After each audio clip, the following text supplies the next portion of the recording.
People say blondes have more fun. Being born a blonde, I can tell you, colored hair is where it's at. In order to tell you my hair story, I have to start with my cancer story. In 2017, I was diagnosed with triple-negative breast cancer. Everyone reacts differently to a cancer diagnosis. I wasn't scared of the cancer itself. I knew I was strong and I would be just fine. Heck, I was happy to get rid of my saggy mom boobs. Take them, I don't need them, these suckers are trying to kill me. But I was freaked out about losing my hair.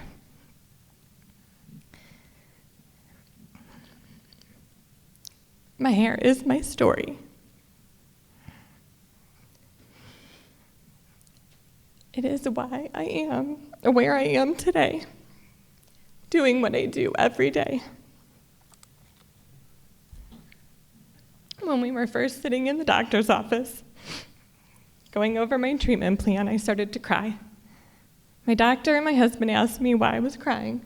Was it the chemo, the possible radiation, the mastectomy? Nope. My hair. I'm going to lose my hair. I even asked if I had to do chemo because I didn't want to lose my hair. That wasn't an option. My hair is part of my identity. It was and still is always fun colors.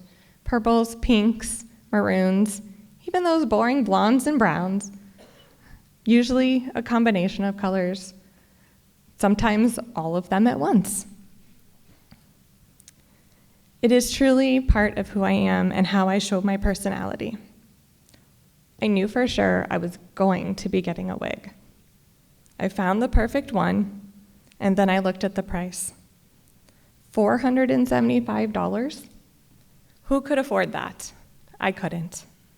The clerk suggested I reach out to check for a lump and apply through their wig program. I did, and I was approved within a couple of days. I was so excited because I couldn't afford it with my treatment expenses and our family's other health issues. My wig was one less thing to worry about. My doctor said it would be about 2 weeks after I started chemo that my hair would start to fall out.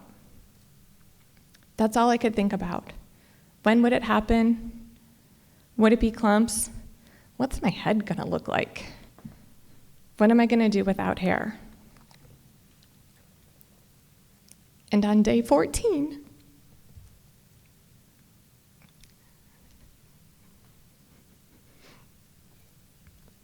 I was in the shower, shampooing my hair, and it started to happen.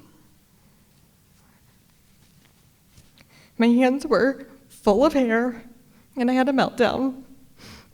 It was a really tough day, but I had to push through.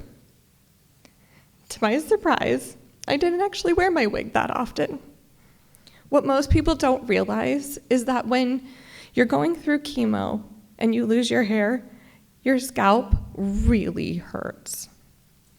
So I only wore my wig out in public, to the store, to dinner, to my daughter's school events. It made me feel normal, and I wasn't the cancer patient. But my head stopped hurting, eventually. I started to wear my wig all the time. I found some fun colored costume wigs in different colors on Amazon, and I loved having different hairstyles and colors to choose from. You never knew what I was gonna come out looking like every day. I was having fun again with my hair. Once treatment was over, my hair began to grow back to normal. Speaking of normal, what was my new normal? I knew I needed to do something more impactful with my life, but what? Then Check for a Lump invited me to be an honored wig client at their Wig Out Gala. I was very excited, a little nervous, but heck yeah. At the gala, I saw all that Check for a Lump was doing for women like me, and right away I knew I wanted to get involved, and I participated in the Pink Out 5K that fall. What an amazing group of people, all there to support breast cancer survivors. And there it was. I knew I wanted to help others. So I decided to volunteer at Check for a Lump, and my second act began. Before I knew it, I was the outreach coordinator. My job was to be out in the community, helping people, talking to people about what we do, inspiring others to give back. Then that crazy thing called a pandemic happened and the world paused for a little while. When Check for a Lump began operations again in 2021, I was promoted to Director of Development, and that was huge for me. Now I could share my experiences with others. I could encourage them to volunteer as I had, and we could continue to build the organization so that we could help more people in Arizona. And then, in 2023, I became the new executive director.